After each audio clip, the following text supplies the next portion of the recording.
people come to St. John and its surrounding Virgin Islands because they want to see the crystal clear water and the coral reef in which it inhabits. But as you take a look behind me, you can see these valleys and mountains. When it rains, creates runoff, and in this runoff is sediment, and this sediment can spoil the coral.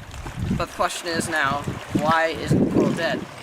The main reason why the coral is not dead is because the beach is a natural barrier called a berm, and it builds up from storm surges and other storms washed up onto the beach, and it forms a natural barrier of rocks, sediment, sand, gravel, and coral. And eventually a salt pond will build up behind it because of the fresh water coming down, and the salt water sometimes will seep through the soil into the salt pond. My name's Eli Barber. My name's Jonathan Clyde, and our topic is about salt ponds and how they protect coral and their unique ecosystems.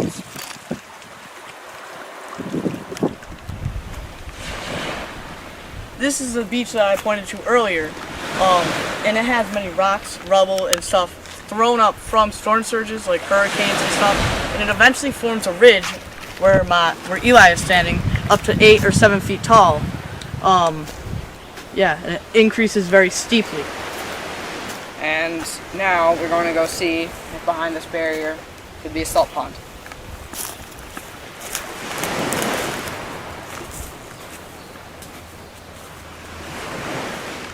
And after walking through the forest for a little bit, you can tell that we're getting close to the salt pond because there are land crabs that live around salt ponds, so they can dig down and hit water. As you can see here, these are the holes of the crabs, which tells us that we are getting close. After taking a little longer of a hike into the woods, we found ourselves the salt pond. And in order to get a better view, better vantage point, we climbed into this red mangrove tree, and we're able to get a bird's eye view of the pond, and we're able to see wading birds hunting for crabs. But speaking of red mangrove trees, they are one of the few trees that can inhabit an environment that has brackish water. And one of the few characteristics that make the red mangrove tree easily identifiable are the long, stout roots that extend above the surface. Okay, as you can see, the water has a yellowish red tint to it, and that is caused by the cyanobacteria that resides inside of it. Cyanobacteria is a very primitive species of bacteria that uses very little to none oxygen to survive. And it also releases hydrogen sulfide, and that is what makes the sulfuric smell that resonates and rises from the water.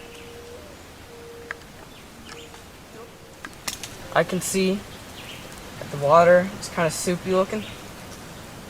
You can see that it's rich with plankton and algae. And from across the way, I can see a lot of land crabs also. Here now we are at a different salt pond because it gives us a very good example of it, the black mangrove, which is right here and right in front of you. In this salt pond, black mangroves are very easy to spot because their roots act as snorkels. They use these because the ground in which they are situated does not have any oxygen, so they peek up through the soil and absorb their own oxygen. And since this is such a nutrient-rich environment because of all the runoff and sediment that is concentrated here, there are very unique animals. One of the examples of a unique animal is the fiddler crab right there, and as you can see, there are tons of holes in the ground, and those are mostly fiddler crabs, like where they live and like where they go, and they need the holes are used to get to the sea, to water or seawater or fresh water, because they need that to survive. And as you can see here, they're littered all over the place, so if you are quiet,